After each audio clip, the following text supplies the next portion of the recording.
check in on the deck list real quick? Yeah, absolutely. So, Mary is our Prism aficionado currently, the one who brings it to all the events. Well, how do you feel about your deck list? I feel like I'm glad I was able to find room for the Angelic Attendants. That card is so sweet. Enables so many cool and weird play styles that I just like never anticipated from the deck before. But if you look past that, it's kind of just like a Prism list. Like, yeah, I'm going to run all the Heralds. I'm going to run the good figments. I'm going to run the auras that I like. Only a few things worth really shouting out across the whole list. To me, to be able to fit in the Angelic Attendants, I went down the Parables of Humility I was running before. It hurt my Vincent matchup, which is a shame because that's one of the most fun matchups in the game to me. But Vincent, I have not seen a Vincent in a long time, so I couldn't keep sitting on it. One of the most important meta calls that have been made with Prism recently, and this is something I learned from Kevin, is the inclusion of 3 yellow Herald of Rebirth instead of the classic Herald of Judgment. Once again, Vincent. But like, with Gravy and how many times you're just pointing angels that are heralds that are going to get free on hits into allies, and how weirdly fatiguey that can be actually between a deck with that starts at 32 and a deck that has a bunch of no blocks. I think the Herald of Rebirths are a really, really interesting inclusion here. Yeah, they really help with the game plan, like you were mentioning with fatigue. The Gravy versus Prism game has developed so weirdly over the course of its existence. You know, we started out with it being like, oh, Prism just destroys this deck. How do you stop the Heralds from hitting and getting all the value? Well, it turns out if you just throw like 40 Tipples at them, it didn't matter. And yeah. the Tipple's gone. So now yes. we reverted to this like slower, less consistent Gravy Bones deck, and now Prism's like, maybe I can be the fatigue. Very yup. And I love playing some fatigue. The only other really like notable thing here is I'm playing double Herald of Sekhem. I will admit, with my whole heart, I think that the art on this card makes a meaningful difference in why I'm including it in my deck list. It's like my favorite art in the game. I'm so excited that the upcoming skirmish season's gonna be giving out EAs of these. You know, it's how I cope on the Brute matchup. Luckily, I didn't see any of them today, but. And maybe a change on the horizon, or not RKO, but regular KO is seeing a lot of pickup in Steam. Noah Bagelman recently won the AGE tournament on the East Coast on KO, has put out a bunch of deck guides, so you may, watch out for KO popping up more in your local meta and maybe making a splash in Worlds in a month. Oh, for sure. I mean, we all walked into this format thinking KO was going to be an absolute monster. And it turned out to just be good. But sometimes you just play the good deck and win, so. Yeah, we can really get all the extra points out of a deck, really squeeze it for all its value. You can really just run the tables. But here we find ourselves talking about KO. Let's talk about Sam's Verdance list over here. Sam, run us through a few of the interesting tech choices you've made with this list. I'm seeing a blue Evergreen. Is that your only Evergreen in the list? It is the only Evergreen in the list, and I'm mainboarding it too, for the most part. Really? It never comes out? Yeah, I want my blue Earth count to be exactly where it is, pretty much. I brought in a blue So tomorrow over the 3rd mental block as kind of like another Earth non-attack action, so it pairs well with the chest. It's also an anti-fatigue tool, which is one of the ways that people try to attack Verdance a lot. So you'll notice that my deck has a lot of anti-fatigue tools, and a really popular version of that normally is the Red Evergreen. The problem with Red Evergreen is when you draw it for a cycle, you've got to put it in Arsenal and throw it. And that's a real pain sometimes. I don't always want to throw it when I don't want to be forced into that play line very often. So putting it in blue gives me a lot of flexibility with how I get to make my turn happen. The biggest downside is that this is also one of the ways that you can combat being beaten by Gravy, because you have so many fatigue tools, you can try to become the fatiguer in that matchup, and the Red Evergreen lets you kill Whaler Humperdinck with 1 attack. So keeping attacks that come in for 7+ are really important in the late game, so you have to now switch your game plan up to, I need to put this E-Strike on the bottom of my deck so I can attack for 7, or I want to Everbloom Life the E-Strike to put it back on the bottom of my deck later so that I have an option to clear it late game. where Evergreen just did that if you did the cycle, or if you did the first cycle where you play the red one out of Arsenal. So there's some ups and downs, but I really have found that I prefer the extra blue earth pitch, as well as the flexibility of being able to pitch that card rather than play it. No one wants to pitch a red card. It's really, really bad value most of the time, even though you might be forced to do it from here, here and there. Yeah, let's take a look at the sideboard real quick. And like I was talking about, anti-fatigue, anti-fatigue, anti-fatigue. Yeah, I'm looking at the Channel the Tranquil Domain there and thinking. Yeah, so Channel the Tranquil Domain is a card that just came out as one of the new pieces in Super Slam. At first glance, this card doesn't make a ton of sense, but one of the more incredible things you can do with this is loop your own Millennium Trees. So if you play out a Millennium Tree and you draw into this, you can play this out after you've gotten your amp for the turn, bottom your tree, now you've got another tree for the end of the game. This comes up a lot more frequently than I thought it would when I first tried this out. And because I'm thinking, you've got all these anti-fatigue tools. What's the fatigue deck that you're concerned about? I'm concerned for mostly just any random fatigue pile deck, and then also like RKO is a big problem. Oh, sure. The brutes have access to item destruction, and the normal anti-fatigue plan is I play a bunch of these healing pots, and I have this combo turn where I play Rampant Growth Life 3 times, and I just send them into the sun with like a 50 damage spell. Brute, however, can just blow up your healing potions, and because it takes so long for you to assemble the combo, they're almost guaranteed to draw it before you can actually get there. So I've enacted a bit of a unorthodox method where I'm not playing all 4 pots. I'm trying to play 2 out, do a mini combo, and that's normally enough to get there alongside the trees and the Channel, the Tranquil Domain, looping them back into the deck if I really need that extra push. Now, it seems like a lot of decks these days can pivot to fatigue, including sometimes Prism in the right matchup, but this is not one of those matchups. Let's take a look at the gameplay, and let's talk a little bit about what the Verdance Prism matchup is like. Like, what are the priorities for each of the players? All right. So, here we're getting started. Like we said, it's me and Mary off first. Yep. I won the die roll, and I chose to go first. This is, I think, even something you could probably debate to get off the start. You don't really want to give Prism tempo, because then you're forced into the blocking patterns until you draw a popper to kind of like find yourself some space. But if you give Prism space turn 0 and they draw auras, all of a sudden you're also behind, and you're going, and they're going to get the Herald beatdown plan going like immediately. Yeah, it is a really interesting option. I mean, it's something I've been exploring recently. Classically, Prism has either a very Herald-focused plan or a very Aura-focused plan. But here, I'm playing almost every Aura in my deck and presenting the Herald aggro Chess Police Empyrean Rapture, just to see if I can't get something going either first or second that Sam will have to combat. Because without a weapon that Verdance can swing at an Aura, just with the Waning Moon, it can be really tricky to clear some of the big, important auras.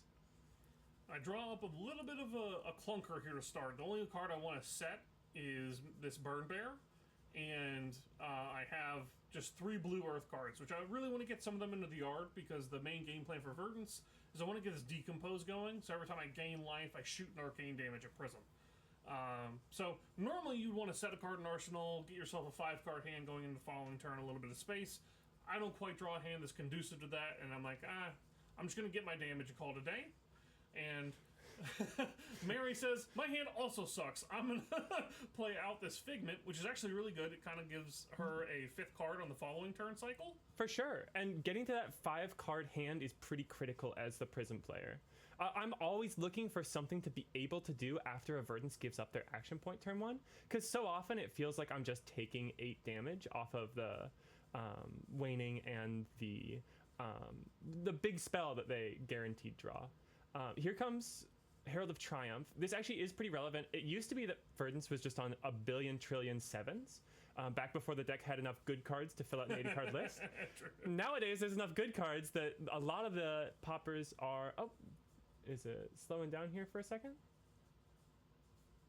Might be a little bit of a hitch here, but the Herald of Triumph is, like Mary was saying, very important for stopping me from able to actually blow up the cards with Phantasm. We were actually playing this matchup, and I cut a few of the 7 power attacks beforehand, and now this matchup gets a lot closer without the 7s in the deck. Oh, for sure. Especially the Vandal's Fighting Spirit giving you the life gain incidentally. Because this is a matchup where it can't really be locked out with aura nonsense. You set up your infinite aura board of insane advantage, and the Verdance is just going to 20 you over the top. And we do seem to be having some weird lag problems. Yeah, and this isn't streamed or anything. This is all recorded. So that's Here, yeah, let's skip forward just a little bit. having some trouble with it. Is it just really slow?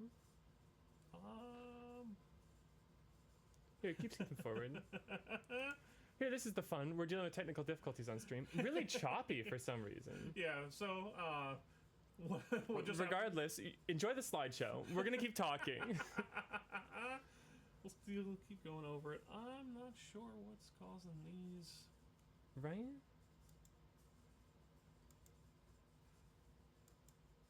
It might actually be reasonable too. Nope, that's 1x. A little behind the scenes here. Yeah, okay, that's fine. We'll just speed it up a little bit. Let's move to 2x. Gosh, it might get a little nauseous.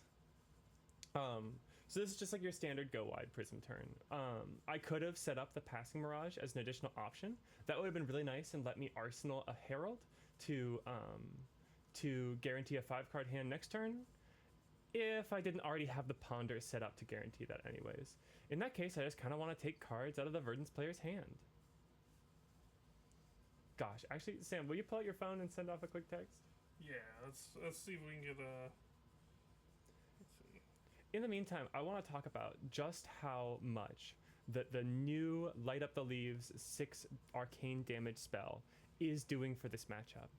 Before that came out, and I mean Channel the Tranquil Domain, although that's not something you usually see to interrupt aura boards, it can be really backbreaking for a Prism at the wrong time. I mean, this was a pretty guaranteed matchup. Like, sure, they can present a lot of arcane, and Burn Bear is a popper or a bunch of arcane, whichever they needed at the time. But at the same time, there is so little ability for the Verdance to meaningfully be able to combat either the advantage train of ticking auras or the advantage train of something like a library. Nowadays, I'm not even sure whether I want to run library. It feels like the games are going to be short enough that you're just not getting the advantage for long enough, and that Halo is so important sometimes just for the spell void that you can't really justify the oops, I drew the library too late, I need to charge it into soul just to get something going on off of it. I think I don't quite know, maybe could you set it to just us, and let's try like restarting this video here real quick. Yeah, let's go back to us real quick. Wonderful faces in the meantime. Yeah, these are the fun technical difficulties. I swear, James walks right out the door and everything runs perfectly until then.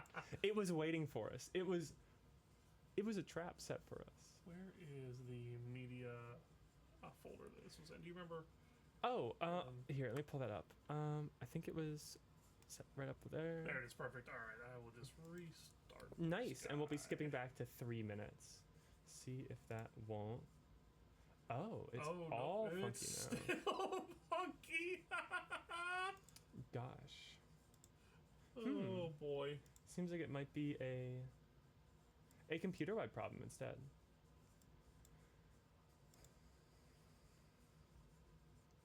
We're gonna keep taking a look at this. While we do, I want to talk a little bit about the... I don't know. I want to find something to talk about. Having fun dealing with technical difficulties over live. It's a good time. Yeah, I mean, ideally, that's where the technical difficulties come. It's all about sharing it with the community. Let's see. Oh yeah, is one of the other ones gonna work out pretty well? No, the other ones are also choppy, so we're just gonna have fun. Let's see. All right, I'm gonna wax poetic for a while about Angelic Attendant. That's what I'm gonna talk about. There you go. That card is fun. That card is just fun. It just does weird stuff. It lets you do whatever you want sometimes. It lets you set up the weirdest possible board states. Because as you learn Prism, a lot of learning Prism is just about learning when you're allowed to do one thing and when you're allowed to do another thing. Like internalizing the rules, right? One of the critical rules that you get early on is you can't just play an ALS in the middle of your opponent's turn. And it's what they're always afraid of, right? They're always sitting there between like chain links 2 and 3 thinking, oh no, what if they dropped an ALS right now? Heck, that's my whole Prism hand. I'm just gonna set it back. We're gonna be in the same exact state, but my opponent's gonna have like a guaranteed 5-card hand. Spooky. And so you internalize those rules over time, and you break them from time to time. But nothing breaks rules of Prism like Angelic Attendant. I didn't realize how critical it was that Prism's ability to awaken an angel was once per turn. I mean, I've felt it before, like, oh, you get the extra on hit when you already have like an angel up. You're like, oh man, well, maybe it would be cool to have like an extra 4 life here. This is doing something completely different. You're playing so freeform with Erudition, with Rebirth especially. I was talking to Kevin a little bit, Kevin Murphy over with Smurf Fab on YouTube, who does the most incredible Prism tutorial content. I swear, for one of the hardest decks in the game, it might be one of the most reasonable to get into just because he is producing so much incredible stuff, always figuring out a new way to play the deck and a new way to share that with whoever's interested to learn. But I was saying, he was saying one time that he's never played as many Figments from hand. And I mean, in this game that we were looking at just now, you can see I just threw that Erudition on the field. Just because it's so great to have the ability to draw into Angelic Attendant and just immediately be threatening the draw, eliminating the need for the soul to flip the Figment, and then immediately giving you the extra soul off Angelic Attendant. You heard back from James? I've not. I'm not sure. I've gone through all these settings. I'm not really sure how to fix this. Yeah. Honestly, this might be a go offline, restart the whole computer kind of dealy. But I don't know how to set up all this stuff. That back scares again me. Is the problem? Yeah. Tried adjusting the speed properties. I'm really not sure. Do you want to step into the other room and give him a call on the phone? Oh, actually, wait. None of us have a cell phone number. Maybe you could call on Discord? I could. I'll do that real quick. Sounds great. It's fun, folks. We keep it new and fresh and exciting. And what's new and fresh and exciting today is I don't know how to be a Twitch streamer. It's my second time doing this. I'm not a computers person. I can navigate Windows Explorer, but that's about the length of my expertise.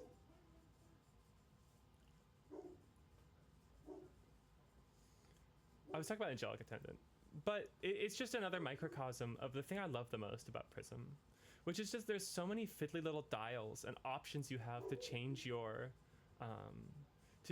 play in a way that's going to give you these really narrow options in different matchups. It just feels like sometimes the less fiddly decks have sort of blunt instruments that they sometimes have to navigate really complicated game states with. I mean, talk about like the Prism Guardian matchup. Guardian's left with this really complicated game state, and they basically have like a hammer and some blues.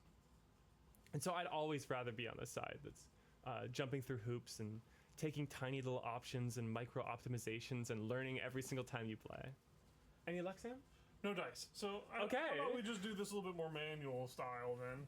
Yeah, sure. Can I go back to the gameplay a little bit? Yeah, let's go back to the gameplay. Let's get a little bit more it'll be a little bit more choppy and slow, but I'm just going to go ahead, get this as fast. Okay, it is as fast as it will go. So Sounds good. So it looks like we're probably just going to skip through individual game states. So here's my 2 Herald turn. Pretty sweet having the double triumph. Looks like Sam either doesn't have one of the true poppers, one of the 7s to take it down, or is sitting on it, right? And what are you thinking about this Herald on hit here? I really don't want to let any of these Heralds actually go to Soul, because now we're turning on the ability for Prism to have her more powerful turns. The first one is always the most important, so If I have like a D react, I'll try to sandbag it in case there's like a wrath or something like that. Oop, is it not? Yeah, just go ahead and pause and we'll skip between game states. Yeah, that's fine. Okay, sounds good. I mean, it's the same if I pause or it's live right now. It's just yeah, true. My friend. Yup. Hey Zach, good to see you. Hey, what's going on? We're having some technical difficulties, Zach. So welcome to the slideshow. I'm more worried than anything about getting like hit over the top on the first herald. So I'll always try to like sandbag a D react if I can, and past that, stopping Prism from hitting unless I have a very powerful crackback is pretty important a lot of the time. I determined that this one isn't. I have something that I can do that's like productive, so I'm going to take this first herald. It's going to go to Soul. Yeah, totally. And here I'm navigating my way towards the Figment of War. I want to just have an angel to flip anytime the Verdance is keeping multiple cards in hand. I'm really respectful of those big arcane spells, or just the fact that Verdance doesn't really do anything small most of the time. I'd much rather have 4 healing than another Figment in the deck. And I think Figment of War with the Courage setup, given that I don't know what I'm arsenaling, could be something that makes a yellow herald just that much more threatening. Mary decides to go ahead and flip the angel, and I am just going to do something very simple here. I had 2 blocks in my hand, so I couldn't actually cover 5, and I wasn't actually willing to to use any armor on this. So a little bit of a gravy tech piece coming in here. I'm just going to go ahead and kill the angel and gain a life, and I get 5 value that way. So my life total is being walked down. It's not the most ideal scenario, but gotta do what you gotta do. The mental block in hand helps me like evade the angelic wrath over the top, so I don't want to use it on the very first herald coming through. So I could have blocked with like balance and the mental block and the 3 block in my hand to stop 7 instead of the Stonewall Gauntlet. Here I have the option to activate Halo for Triumph and save the angel, but that's like a way overcommitment on an angel that just really isn't that critical. Bellona's sweet. I love her in very different game states, but like this is here she's just an additional 4 health. Yeah. I'm glad that she is. And there's the yellow herald I was talking about, being able to lead on yellow Triumph because of the courage and have it come in for 7. Unless Sam has a D reactor, a 7 popper, this is set up for a more aggressive stance that's going to take more cards out of hand. So take a little bit of time, think about the 7. I go ahead and let it hit. I've got a playable hand this time around, and it doesn't block 7 very well. The more times that Prism can send a Herald Triumph for 7, the harder the game gets. Yeah, for sure. So it's very good that the following hand for Mary had the Triumph with the Courage set up, which is a great foresight on bringing the War out first, because I let that Herald hit. Yeah. So far I've only thrown Heralds of Triumph. Yeah. It's been 3 Triumphs. Thinking a bit on the Prism activation here, but also with that Ponder that I ended up drawing off of last turn, I thought a little bit before putting it into the arsenal. It wasn't an easy arsenal, and it wasn't a Figment that I wanted to keep in hand, so I had to ponder a little bit on whether that was going there. Yeah, but as soon as you thought about it for a little bit, I was like, this is going to be like a Merciful or something, some kind of aura that you don't necessarily want to play in the matchup. I think it ends up being the ALS. It wasn't ALS. I was pretty sure, yeah. It wasn't ALS. If it were a Merciful, I would have windmill slammed it right into the arsenal, because you send like War Tune off a yellow, pitch a blue, get the Merciful in response to the pop. Gorgeous. Here, I don't quite remember actually what I end up getting off the Prism. Tanking for a bit. Get Ravages. Just Ravages. Like, Ravages is a tough one to throw away early, but it is a value I kind of want guaranteed, and I need something to flip. Stuff like Rebirth, I really am saving. Yeah, the very important ones in the matchup. Like, we've already got Erudition on the board, so you don't need to go and find that one. We're ready to roll as soon as you get an Attendant, or like in this situation, you could have decided to just send it and play that ALS out, because you can get the draw 2 out of Erudition right now, but I'm kept my cards, which means I probably have like Arcana can send over the top more often than not, so it might be a little bit aggressive to flip into the Erudition immediately. Yeah, I can't believe it. We've completely neglected that part of the chess match of this matchup, which is Erudition is answered by Stormstriders. Yes. Right? It's really difficult part of this matchup for the Prism's end, and even the Verdance end, knowing when you want to commit. Stormstriders being on board is like a really threatening, I'm going to end your turn type of card whenever I want to, but it can also be used for like the finishing kill. So finding the right exact moment to use your Stormstriders in this matchup is a really fun like mini game you get to play. Yeah, totally. And it's going to be what defines this game. Because on the Prism end, there's no way of knowing what the Verdance has in hand besides just counting cards in graveyard. And this early on, it's really difficult to commit, especially when committing to the Soraya line means that you're popping your Halo for the extra card and soul. Another reason why Attendant's so valuable. Because with the Halo committed for the card and soul, you no longer have that Spell Void 2 to protect your Angel from a potentially smaller arcane spell. Like if Sam is forced to Stormstriders like an Arcane Twining or something like that, then having Halo up might be the difference between keeping your Soraya to actually get the draw or not. In this situation, my hand doesn't block 7 very well, but it blocks 6 just fine, which is why I declined to block the first one. I have E-Strike and a Heartbeat, and I have another blue and a 6-power Arcane spell in hand. So if the first one hits, I feel pretty comfortable going like E-Strike, go again, 6 Arcane, and it's not an incredible turn in terms of like the actual math behind it. I'm turning my 4 cards into like 11 points, and I'm giving up essentially 11 on just the Herald hit and flip. So I'm like down like 6 points on the turn cycle. So instead of doing that line, I'm presented with the ability to block for 6 on here, prevent that increased value because you're going to get another Figment on the board, a Spectral Shield. All of a sudden, we've got more decisions where, you know, maybe I want to keep Ravages for later and I want to flip a different Angel this turn. When Ravages is one of the ways that Prism can close out games. So I know Mary is definitely not going to flip the Erudition for no value here just to gain 4 life. So that's one of the Heralds or Angels I'm happy to get rid of. Yeah, for sure. Happy to see it out of the deck, right? I think it's also worth noting that this is like why it's important that I've arsenaled this ALS. I'm not playing 5-card hands that could have swung the Ravages there. The second. Exactly.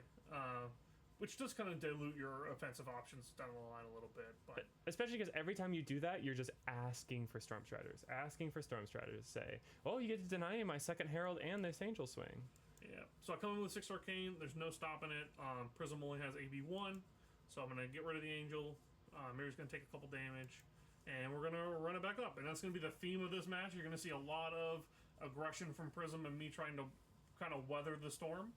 I draw up this hand, and there is finally a popper, and not a Triumph coming at me. Yup. I finally sent, I guess we had the Herald of Protection last turn, but there was no popper. So this is the first time it's actually going to come into play. Yeah. Unfortunately, it does come in on War Tune, which is like the best one to be popped because you're kind of insulated with Footsteps since it costs only 1. Right? Yeah. If you have like 3 yellows in a War Tune Herald, having the extra resource available means that not having the blue isn't denying you the second Herald. Those hands where you have like 2 yellows and 2 2-cost Heralds, and the first one gets popped and you just pitch to Footsteps and then look at the other card you can't play, that can really, really hurt. Especially when you don't have an arsenal to navigate that card into. Any news from James? Nope, still nothing. So we're going to keep doing this. Heck yeah, the slideshow continues. So at this point I'm debating, do I want to just block with a piece of armor here to insulate myself from the Halo activation? One of the tricky points here that Prism always has access to is if I pop this Herald, I would need 2 D-reacts or like a mental block and a D-react to actually cover this up after blocks if she goes and grabs Triumph from deck off of Halo. Triumph says that all of the attacks this turn the opponent controls get all attack action cards I should say, get -1 attack, which means that they're no longer going to trigger Phantasm. I no longer have like a 1-card block here. So I debate for a little bit. I ended up just blocking for 6, or with the 6, nothing else. Yeah, this is Cadaverous Tilling, which makes it even more interesting because that's one of the rare 2-block poppers in your deck. Exactly, it's one of the 2-block poppers, so now this line becomes more available. There is probably no D-React, or no pair of D-Reacts that can cover this, and this is kind of how you can get the train rolling. We're in a tenuous spot right now, like, I started the game 43 to 31, I think. Yep. After turn 0. Well, no, because I took the burn up. Oh, yeah, the burn bear. Right? Yeah, so it was like 26. Yeah. It was 43 to 26, and you can see I've already been chunked all the way back down to parity almost. So we're going to do that exact line that I was, considering trying to play around and didn't. Gonna get the Triumph out of deck after charging the Erudition, which I'm kind of happy. Yeah. If this was Erudition coming through, but I mean, there's a lot more respect that goes down in an Erudition than something like a Wartune Herald. Yeah, if it were Erudition, I might block with the Popper and my Balance of Justice to both block for 5 and pop, so that there's like next to no ways I get punished. I'm also asking you to commit, if you have like a Wrath, to say, all right, you don't have the mental block. Or you don't have a D-React. But I didn't have an Arsenal, so like... Yeah. It would just be the mental block. But. So Yellow Wrath could have made a big difference, but... You can see here I'm pitching a Yellow Herald of Ravages.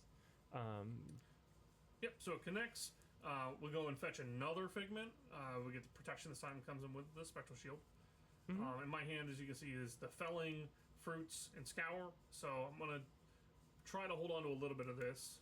This is still 0 cards in Banish from you, right? No Decompose? Yes, still no Decompose yet. So it's not going to be the most threatening, but it does slow Prism down. You want to disrupt Prism pretty regularly when you're playing this matchup.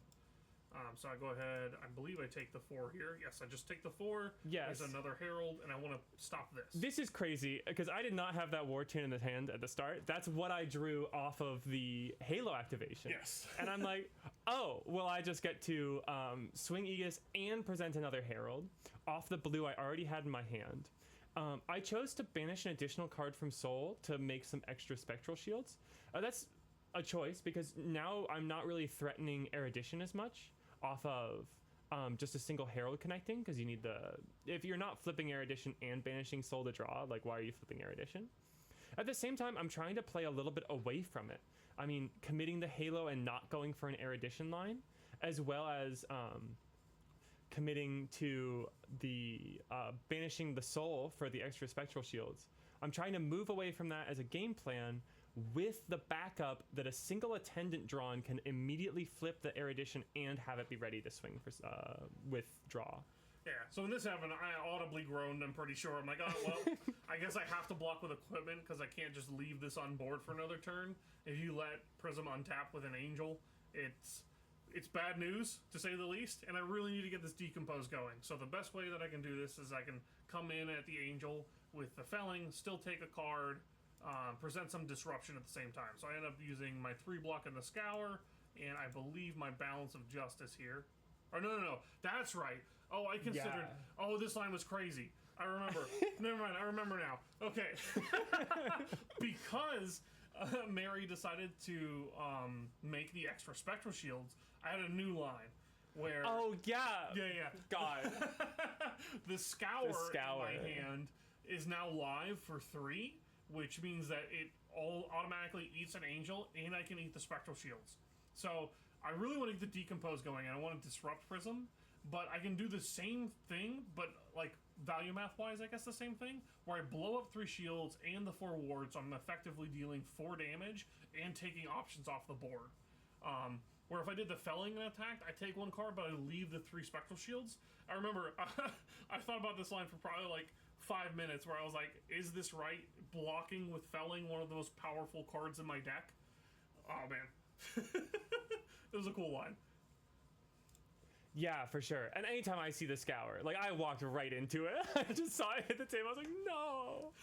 No. Yeah. That happened to me a lot to that day. I got scoured for my life savings, and I think every Wizard match, a Scour hit me pretty bad. Oh, yeah, that last one was pretty good, too. I need to maybe stop playing into that card as much as I am. That's a little self-criticism from today. So, yeah, I've kind of equalized the game state at this point. I still haven't found the space to, like, set a D-React in Arsenal. That helps me play around, like, the Erudition plays, with a Wrath behind it and stuff like that. Which is something I'm, like, actively trying to play towards pretty often in this matchup. So I still haven't quite found the space. Prism's really good at not giving you that space. Turns out, like, 6 damage 6 damage with the on hit of like gain 4 life and some other like point of value is very threatening. So until I can break the cycle of that, I can't really find the space to put something in Arsenal here. Yeah, and I think that's the one angel we've seen pop so far that wasn't getting the full 4 value of healing. I mean, Prism's kind of starting at 56 in this matchup. So here we go again, insulated once more with the Fortune coming in. Here's an interesting option. I'm pitching the Attendant here. Looking back on this game, I think I could have maybe chosen to just directly play it. Power up the Erudition and immediately ask for the Stormstriders. I mean, it's into a completely unknown setup. No Arsenal, but a full hand from Verdance is usually going to be able to put together Stormstriders plus Waning Moon. But it's an option that I had available. And with the Genesis in hand and that ALS rotting in Arsenal kind of unable to establish this, it could have been worth it to go for something a little bit more aggressive. Especially with, if I did have... I think the reason I chose not to do it is I'm missing the additional blue in hand, which could have played the ALS even in response to the Stormstriders as the Soraya died. So I was just being, I convinced myself out of it. But looking back, I still wonder if that wasn't an option that I should have pursued a little bit more seriously. Maybe. So this turn, I do come in with a 2/3 blocks, and I do finally want to find the space to set an Arsenal. So I end up blocking with my chess piece and 1D react. This is kind of a huge tell that the last card in my hand is something I want to put in Arsenal really badly. That means it's probably either another D-React that I wanted to get value out of, or some other like very important piece to my game plan, like a 6 arcane damage spell. Considering I blocked with the blue and the yellow and then used the D-React on the following chain link, it's probably not the arcane spell because they cost for 3, and I could just be stranded if like Mary decided to just play out a blue aura and end her turn. Yeah, and those blue auras are really critical in this matchup. I mean, especially passing Mirage, denying Phantasm. That's just so many fewer cards that Verdance is able to keep on her necessary 2-card hands. And I arsenal that card. Came up, I got a full 4-card, got 5-card grip in total. Mary takes a little bit of time and thinks, all right, I want to make a problem for you. I'm going to put 2 auras in play, and Verdance isn't very good at clearing auras. She's got that typical, 1 action point problem, and Spectre takes that from you. So what are you going to do about it if I put Genesis and passing on the board at the same time? Right, there's a 1 of Tranquil, but besides that, it's really hard to clear 2 auras in a single turn. And leaving a Verdance with a 4 or 5-card hand sometimes is just as dangerous as leaving them with a 2-card hand. Like, here's the challenge, Sam. How are you going to make use of those extra cards in hand? So, that card that I hate a lot makes this a lot more playable. It turns out. If I can find the right frame here. Yeah, but you know what's coming in for 5 go again. You can see it on top of the graveyard right there. There we are. So I attack for 5 go again. I send another pretty meaningless attack afterwards to just clear the Genesis off of the board here. Genesis can't stay on board or you enable everything that Prism hopes and dreams for. Yeah, the cards. It's a little engine that wins games. Yeah, and I'm playing a lower popper density deck, so the Passing Mirage has even less chance to come up. And I'm also sitting on a D-React in Arsenal, so I'm less afraid of these like 7-power Heralds actually being a problem for me. And this is where the life really starts to shoot downwards. I mean, especially having spent a turn getting these auras up, this is where the over-the-top Verdance game plan past the auras matters so much. Yeah, this is the point where I'm like, all right, we're ignoring auras for the rest of the game. We're just sending damage face. All right, and you can see right here, like I was saying, we have a 7-power Herald coming in. And I take that D-React that I had set in Arsenal, I use it to cover this, so I don't have to use armor again. So I kind of used armor earlier to make sure I didn't have to use it now, and insulate myself. Yeah, and hearing Sam talk about how he felt like that D-React was communicated and I didn't read it as well, makes me think that maybe I should have saved this Triumph actually for the second chain link. see to buy it out. Oh, but there we go. Yeah. Finally found the hand with the 2 blues necessary to get that dang thing out of my arsenal. And it is, in my head, at least protecting something. It's protecting the passing mirage. Now, Sam is going to be transitioning to a game state where he wants to throw the burn bears more at me than use them to pop. But I am still, like, the confidence that that passing mirage is giving me without the ability to halo for triumph and stuck on these 4-card hands is important to me. Important enough that I feel like I am protecting something with this Arclight Sentinel. That being said, I'm also at 20, which while low is still plenty of health. Like, that Arclight Sentinel is going to have to die. Yeah, it's going to be difficult for me to just straight up burn bear over the top through the angels. So I do take the turn here to use the popper that I drew, even though there's a triumph coming at me, to go ahead and get rid of this Arclight Sentinel. This is kind of the play pattern you're kind of forced into here. If I want to actually get Prism's life total 0, this is probably going to have to get off of the board. Right, you think swinging Titan's Fist at these things is bad. Try keeping 2-card hands to kill an ALS. Yeah, it's pretty rough. But I do get to set an arsenal, which is nice. It's something I'm looking for.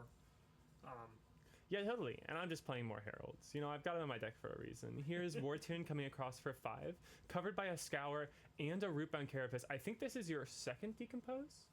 Or is it your I think first? it's the first. I think Yeah, because you haven't seen a single Rootbound Carapace all game up until this point. Earth cards are finally moving to Verdance's Banished Zone, and there are plenty of them. So there's no, like, 2-in-1 here. It's going to be 3 Earth cards heading out there, waiting for just 2 more Decomposes before Verdance will be online. And that Decompose is terrifying. So, wait, there, I did it. Yes, the cheeky thing. There we go.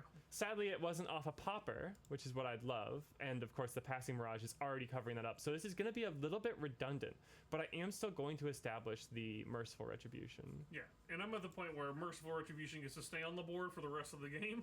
And I drew the Rootbound with the Felling, so now the Felling gets to come in for 8, which is huge. Yep. And a card being taken away from Prism is certainly something as well. I mean, this is the point where I'm transitioning a little bit to, like, what if I can just make one big Herald a turn and then try and preserve life total with the other cards in hand? Exactly. And, you know, it's more dangerous with the passing and the Merciful on board. They're kind of like a little bit of a non-boat, but they also insulate repetitively. If I get rid of one, I still get the negative effects of the other down the line, which also influences why I just, like, I want to attack face for 8. I want to take a card out of your hand. I want to force you into a slower game state. And just, like, trade 2-card hands back and forth, because that's how I can walk the life down. Lotus says E-Strike you. Oh, I couldn't agree more. A fellow kindred spirit. Oh, I hate that card. I wish there was a better card to put in there instead of it, but it's just a necessary evil, and it makes me sad. Oh yeah, talking about those, like, awkward 5-card hands as Verdance. Yeah. You want ways to, like, unbrick hands. I need, like, ways to kill allies against gravy. It's just, it does a lot of things, even though I hate playing. And when you're doing that, it can be nice to, like, you know, put your evergreen to the bottom using the E-Strike, Yes. not have to be pitching it. Absolutely. And the fact that, like, 7 damage is just enough in this deck a lot of the time makes it okay. Yeah, at the end of the day, Verdance is a deck just about big numbers. Yep. So, I have attacked with the Felling. Felling's hit, no blocks. Looks like there wasn't a lot of decisions to be made because there's an ALS in hand and you can't block with that anyway. I think this was, if I'm correct, is this the hand where I established the Pierce reality? I believe it probably is. So looking at this no Phantasm yes. Herald of Protection, this is actually communicating more value because on hit the Spectral Shield is also transmuting the damage off of Merciful, actually letting that Merciful be doing something besides just saying you can never take my passing Mirage away from me effectively. Here I had the option with all these blues in hand to just play the ALS out, but I opted for a Herald and a Pierce Reality instead, knowing that the Herald wouldn't be popped, so I was safe to just pitch the ALS for that effect. I can't remember for the life of me what the 4th card in hand was. I think it was another yellow non-block. That would make sense. This was kind of the decision. I remember I tanked on this for a while, so it's not just the screen being slow this time. I definitely tanked on this decision for a minute. I have the option with this hand to overblock this or not and play around essentially either Angelic Wrath, which I haven't seen any yet. So, like, I feel like not even in pitch. Yeah, they've got to be in there somewhere. They've got to be coming. I don't know how many are in Mary's deck at the moment. So it could be 3, it could be 5, it could be 6. I'm not sure. But there are almost always at least 3 of them in the deck. And the fact that I haven't seen one yet is really concerning. So for this play line, I think is probably like very pivotal for me to get correctly if I want to win this game. This connecting is going to be really bad. I just want to say, I kind of glossed over it because I was talking about the Arclight Sentinel, but that one felling took me from a very comfortable life total to a very nearly dead life total. I think Sam said something like, "Oh yeah," when I declared no blocks. Yeah, I was like, oh, this is like great news for me. Getting that much life off of the board. So I decided to cover this with Barkskin, which is also important because now I cannot just raw cover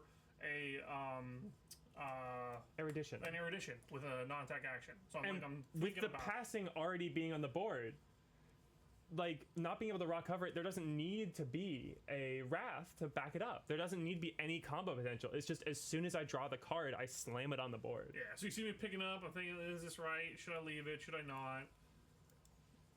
And still thinking about it. This one I took a long time. Yeah, I'm like, I'm making sure to see it or not. We both took some big pauses this game. We were both going back and forth asking James, "Hey, how long is on the clock again?" Yeah, just making sure. In the recording room, there's no clock, and I'm like, oh god, I hope I'm not taking too much time. I think we ended with like a minute left on the clock. Yeah, it was really close. Which, really close. for such a like aggressive, weirdly aggressive matchup, weirdly fast matchup these days, is kind of really interesting.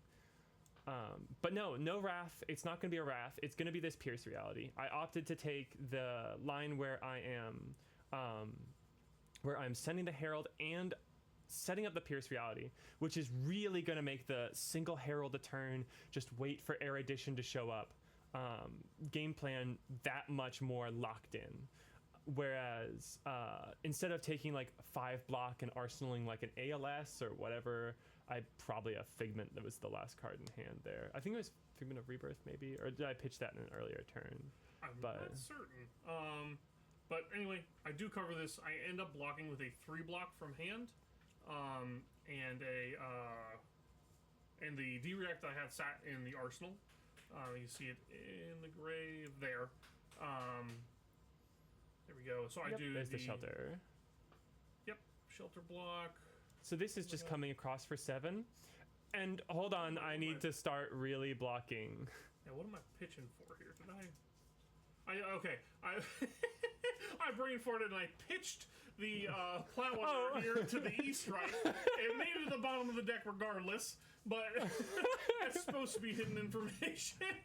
Like, this is where the chess match is really beginning, because I'm talking about, like, okay, how much health do I need to specifically do? I'm like, oh, how can I actually get a soul so I can threaten the Ward 4 to, like, interrupt the Storm Strider's activation?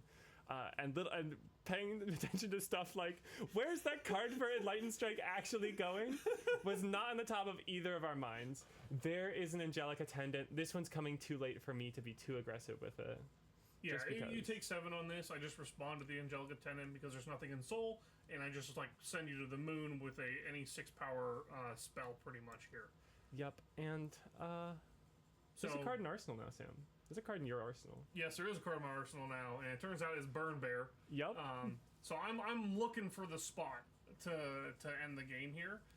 10 is exactly 1 point out of my range. Yep, 9-point range, right? And looking at what options I have to get out of a potential checkmate scenario from Sam, without Soul, I can't flip that Ward 4. And the Ward 4 is probably getting eaten by the Waning Moon regardless. So that's probably only healing me for 3.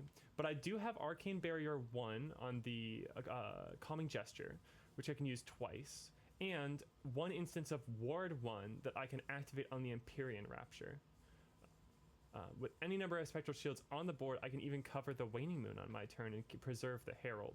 So now we enter a point where we both kind of know Sam has it, and we're just trying to navigate it into a spot where one of us is in checkmate, where one of us has to go for the aggressive flip of the Angel, the aggressive Storm Striders, or I'm able to just communicate enough value in these Heralds coming across. And the compounding auras are starting to have an effect at this point. Like, I set the Burn Bear in Arsenal, so now I don't have a D-React to fall back on against this Pierce reality. So now I've got the decision of, do I want to let this hit to continue getting to this point of the game where you are so low that I can stop you even if you flip an Angel? So I've got this decision point here of I don't draw a D-react, I don't draw a pop, or I can't pop it. So how do I... Oh, it really doesn't want to show us. Yeah, it really doesn't. I block with 2 cards in the bark skin here. It's 2 non-attack actions, so I'm blocking like 9, but it doesn't matter. Yeah, and you see me block with the light up the leaves. So double light up the leaves, by the way. Yeah. A huge tell as to what specifically is in the arsenal. If I didn't know, I really didn't know before then, you know, like there's so many valuable arsenal targets for Prism. For Verdance here, especially moving into an ad break now. Oh yeah, but we'll like, go ahead and stop it. Verdance is always trying to set up an arsenal. 100%.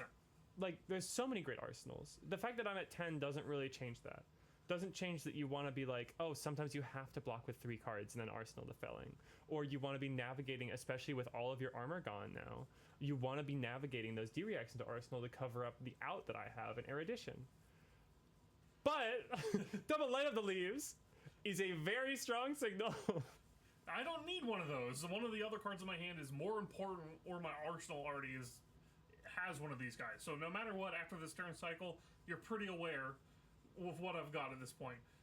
It turns out I drew 4 reds, which made it even more awkward. Oh, look. Oh, hey Josh. What's going on? Josh, welcome to the slideshow. Yeah. We are working through the slideshow as best we can. So I commit this huge overblock here.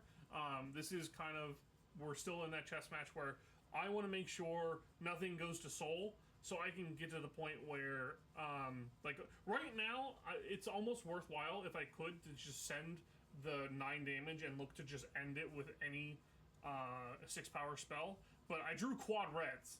So that's the classic. I don't have the option, and so I'm still trying to navigate the scenario out. You'll see me play just like raw arcane damage, make you respond on this following turn we're about to hit. Hey Josh, welcome back from the ad break. I hope you enjoyed it. Yeah, so you'll see, I drew 3 reds and a blue, which is just enough to actually not do the waning moon part of the combo as well, at least not comfortably. Anyway. So I decided I'm going to do this.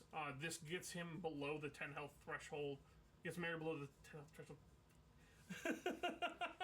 Don't do it.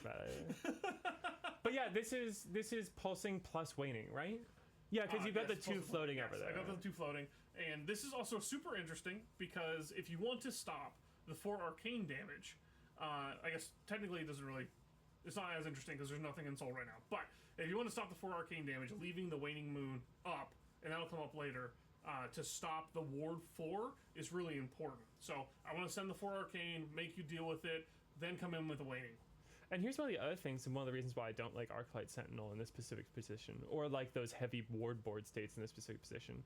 I would so much rather be blocking like a Cadaverous Tilling right here, and actually getting like 2 cards worth of block, instead of pitching to crappy AB1 with a single card. That's kind of the like axis that Wizard gets a lot of value on, because you look at the surface of this, 2 card 6, not impressive.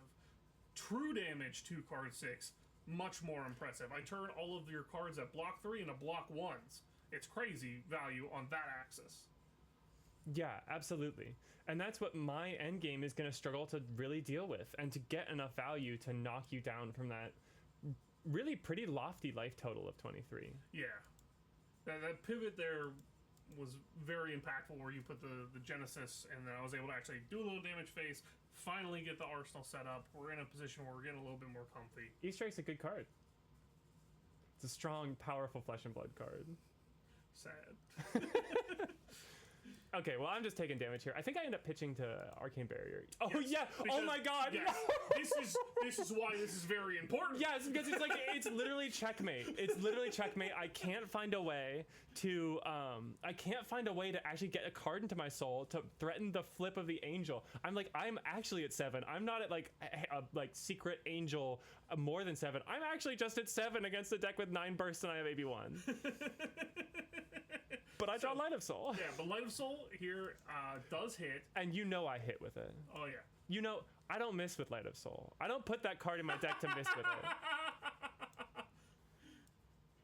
And I'm thinking here on the Light of Soul trigger, if I want to take the option, I'm pretty sure at this point I'm supposed to leave the Waning Moon and make it so that you can't flip the Angel without me being able to just delete it immediately. Kind of denying that life. Rapture does read on Prism's turn to make him discounted, but I still don't want to give that out on a 3-card hand for Prism. It can actually be very useful to turn that extra useless yellow into the Angel instead. I want to deny that ability. Yeah, because we've hit a point where I actually need to keep the card in Soul. If you had sent the Waning, I would have very happily taken the damage and flipped the Angel. Because even if it is just eating a hypothetical Waning Moon on a future turn, at least it's healing me for something, you know? It's a guaranteed healing. And if you happen to like draw a more attack-focused hand that I can't block as well, then it gets answered really easily by the... Exactly, just 4 raw life, because none of my attacks come in for less than 4. At this point, I'm really not trying to attack Prism, but the deck does what the deck does. Sometimes you're kind of forced into it. And here are the Rebirth triggers on the stack. I'm looking through my graveyard, and I find what I blocked with earlier, that Angelic Attendant. I'm pretty sure that's what I put back on top. It's definitely the Angelic Attendant that goes back on top. There it is. And that's threatening the ability to flip multiple Angels on my turn, as well as to hold the Prism activation to gain Ward 4 while I'm already trying to gain Ward 4. Another layer of prevention that I'm able to set up. Yeah, this is a super sick play, and I didn't see it right away. The Angelic Attendant, when you actually get it into your hand, now you can play it and flip an Angel and always hold that Prism activation over my head, like the whole time that you have it. And getting to that point in the game, I was like, oh man, this now just got like 3 times more complicated. I didn't think about this. Oh boy. yeah, because right now we're all trying to build, without actually putting the cards out onto the field to look at it, how Sam's combo turn is going to look, and how, like, where to slot in the specifically, like, okay, I have an Angel, you have Storm Striders, they meet each other. But I have another Angel activation with the Prism ready, and you have Waning. How do those meet each other? How is that communicating? And if I'm starting the turn by like trying to threaten damage, am I actually locking myself out of any of those options through my turn? This isn't the turn where I'm going to have the Attendant. I have to take one more turn before I'm going to draw it again. Yeah. So I end up just passing with the Waning Moon sitting up to make sure that there is no option to like flip the Angel without me just eating it with Waning Moon for 2. So goes to the bottom, we move on. But you know, what if I were to draw some cards on my turn? Yeah, this is really complicated. Yup, it's only the craziest possible card I could have had in this situation. And that checkmate that seemed to be so well established by the felling initially coming down and knocking me to that low life threshold is being answered by these really specific options from Prism. And so this is the point where I thought actually later on, I think actually missed lethal here. Oh, yeah? So my hand does the Burn Bear thing with you being able to essentially block 3 of the damage. You're theoretically safe here, right? Yeah. It would deal 6 damage through here with using Rapture, right? I drew up Arcane Twinning in this hand as an extra card, which if you don't know what Arcane Twinning does, when you discard it, it amps for 1. And I realized this line after I already said, after the Herald had hit. So I think I actually missed lethal here. Well, there's one thing to say, too, is I actually haven't gotten a Herald into Soul yet this turn. Yes, but it would like, because you could. So I'm only getting the AB1 off of the Calming Gesture, and that's if I have a blue in hand. You're playing Kano. You're asking, is that last card in your 60 yellow deck a blue, or is it a yellow, right? Because if it is a yellow, that's answered immediately by the Waning, and then the Twinning is going to put the spell directly to 7, right? Yes. So if it's a yellow, it's lethal. If it's a blue, it's not. Yeah. So a bit of a gamble. I'm new to playing Wizard. Let me tell you that. I'm pretty sure it was a yellow too. I was like, yeah. Let's see if you can see my hand. It's blue, and a yellow and another blue. I think maybe see the hand, but I definitely do a bit of thinking. I let it hit. I'm still well outside of lethal, but this does complicate things heavily because now the Attendant gets drawn and the Herald is hit, so the instant activation of Prism is free. Yes. And I believe my next game action after that is to play the Attendant, targeting the Erudition. Yep. Say, I want to give you something to kill. Like, if you do, like, this is my last chance to possibly buy the Storm Striders in a way that is going to just be answering my questions instead of presenting your own lethal setup. another very selfish thing that I do here is that I am a card gamer, and I kind of wanted the Erudition to hit so I could use my balance and draw a card. And I think I was blinded by that opportunity a little bit. that dirty draw card text is very tempting. So yeah, now I'm thinking, do I need to respond to this? Like, is there anything I can do? And this is the point, I think, where I realize, oh no, I think I might have missed lethal, because I could have sent the Burn Bear with the twinning. Yup. So I let this go through. I'm not going to respond. It's going to happen. One of the things that Prism does on these types of hands, she's going to be able to draw 4 cards this turn. But it's still going to be some variation of 7, 4, 7, 7, 4, 6, whatever. And the other scary option is it could be some aura card that they play, but we're at the point in the game where I'm just like, auras aren't real. They can't hurt me. It's just, you know. Yeah, I think the best possible aura here is a Genesis, because it might heal me for 1. Not just that, but it makes if it doesn't make the Spectral Shield, now you're getting to the point where you can start threatening my life total with arcane damage. Oh, for sure. Having the Merciful already set up. Merciful Genesis is just the most fun thing in the world when it gets to sit on the field for a while. Yeah. And talk about an abundance of soul. Like, now we're from 0 to 3 soul immediately. Basically off of a Light of Soul hit. Exactly. Yeah. Like, without the Light of Soul hit, I was guaranteed dead. Don't you guys love fables? Yes! I'm sure all of my opponents who's ever had a library resolved against them were really excited by the emergent gameplay experience that created. Yeah.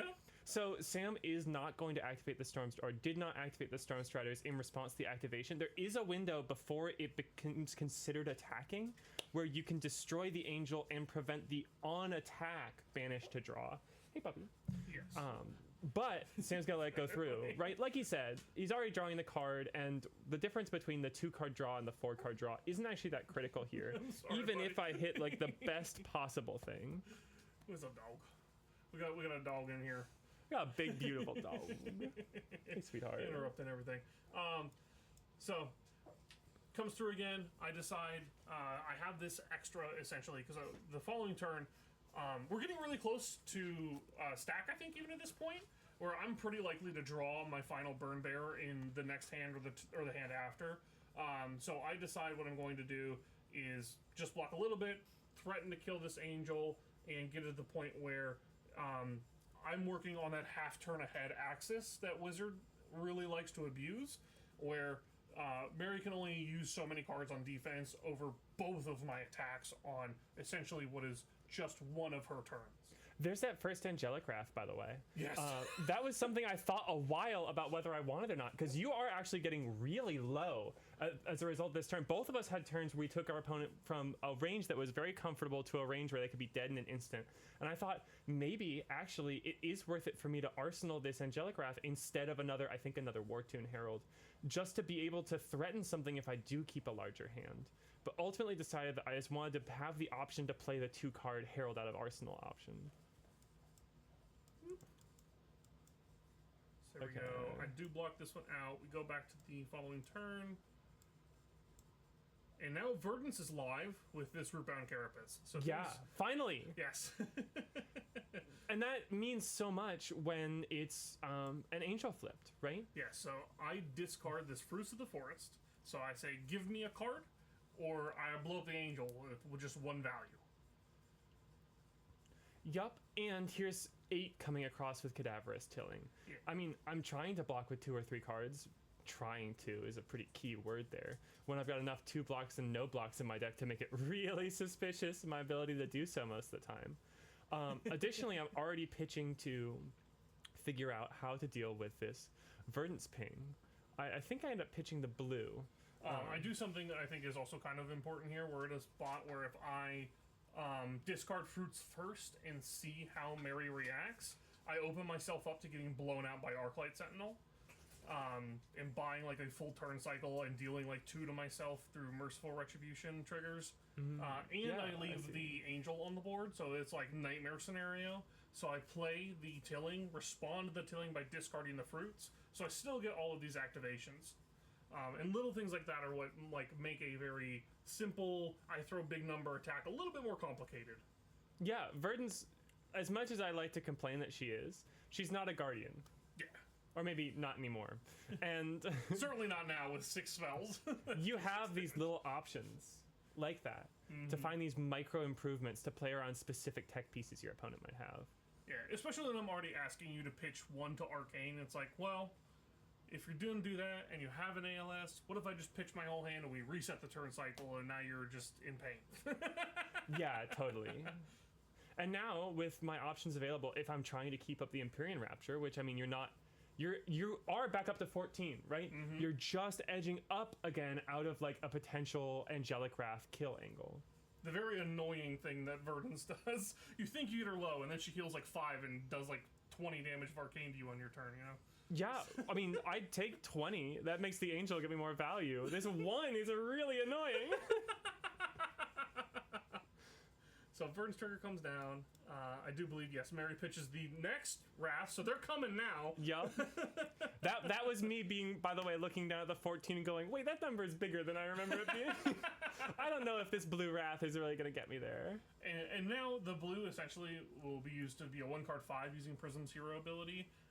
Mary definitely activates the Prism here to make a second angel flip up and block the 8 damage rather than lose a bunch of cards out of hand. And so it's a really efficient way to me not be able to play on that axis that I was trying to get to. The final like end game where I'm trying to like take out 2-3 cards from Mary's hand and then come in with the burn bear so you can't actually cover it.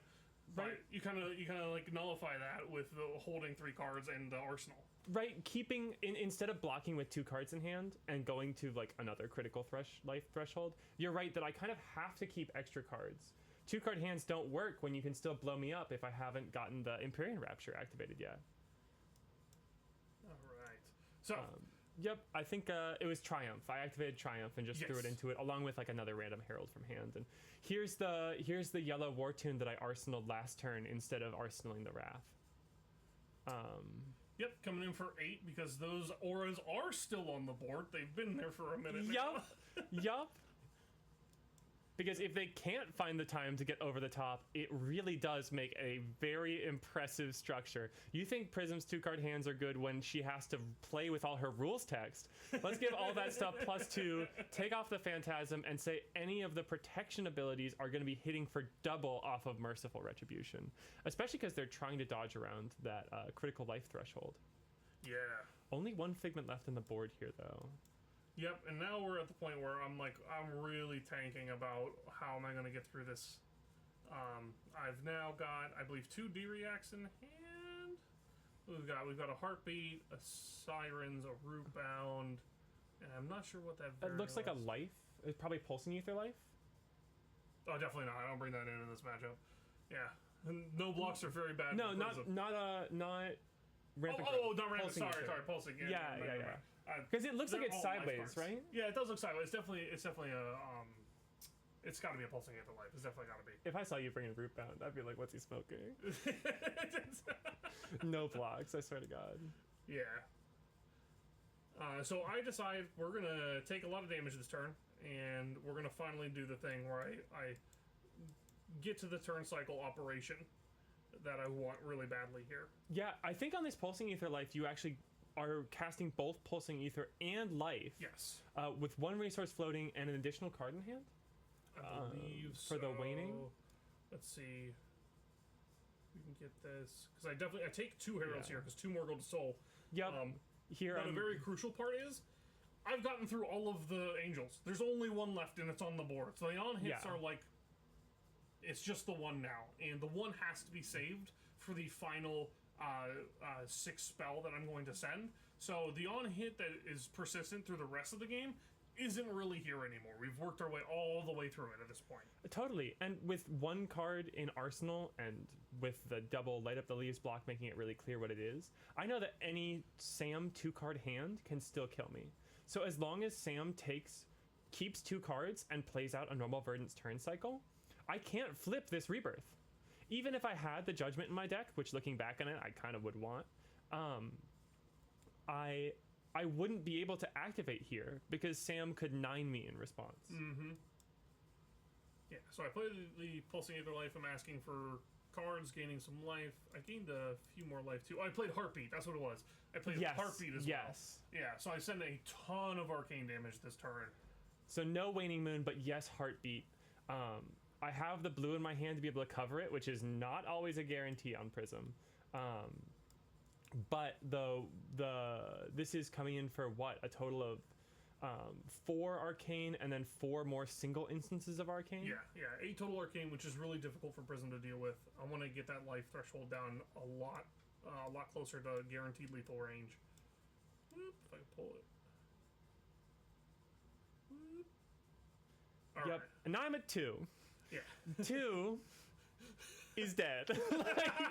like the checkmate was established with the Pulsing Ether and with the Heartbeat of Candlehold. I'm still holding cards in hand. I mean, I would have blocked with them if I had them, but I don't know if there's the correct choice either way, even if I could have blocked with them. But I figure, you know what? Maybe Sam drew 4 reds. It's happened before in this game. That's my out. It could happen again. Ravages, go! I believe in you. And yeah, I do block with the Tranquil Domain here. I take this down to 2. I take the 1 arcane. You are still not allowed to flip, so we're good to go. Oh, there we go. Oh, and I play another Pierce Reality because that's what it is. Yeah. I'm not putting in an arsenal. I couldn't really prevent with it. So yeah, it doesn't matter if you go full shields down at this point because it's lethal regardless. So I send off the Stormstrider's turn. That is officially lethal. Yep, I think I could have played the Angelic Attendant here to go like proactively flip, but I think that's just delaying the inevitable. Yeah, I'm pretty sure that's still legal because I just respond with the Burn Bear. You still have multiple Burn Bears left in your deck. I think you have 1 more Burn Bear left in your deck, and that's what you were waiting for, right? Yes, I drew at that hand. I was like, all right, it's finally, we've worked all the way to it. Because if Sam can ever Burn Bear on my turn, and then even not necessarily need to go for Waning Moon, just Burn Bear again on his turn. There's no way around that. This kills the Prism. Yeah. There's only Arcane Barrier 1. You're talking like 10 true damage on a hero that starts with 32 health, so. Or, 32, 56. Yeah. 60 if I brought in that dang Judgment. To be fair, like through the course of the game, we probably both were like 50 plus health. So. Oh yeah, it's incredible. That's peak Flesh and Blood. LSS. Unban.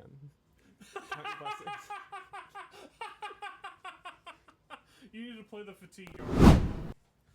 And that's going to do it for this round. If you've been here this long, hit the like and subscribe button. Help us out. We're a growing channel and just trying to get out as many TCGs and coverage for you guys at home. Brought to you mostly by the people you're seeing scroll over here, my Patreons. The ones that help me fund and do everything I can to try to expand this channel to cover multitudes of different TCGs that you are seeing here. You like the one you're watching now? That's great. We also have other things that you might like.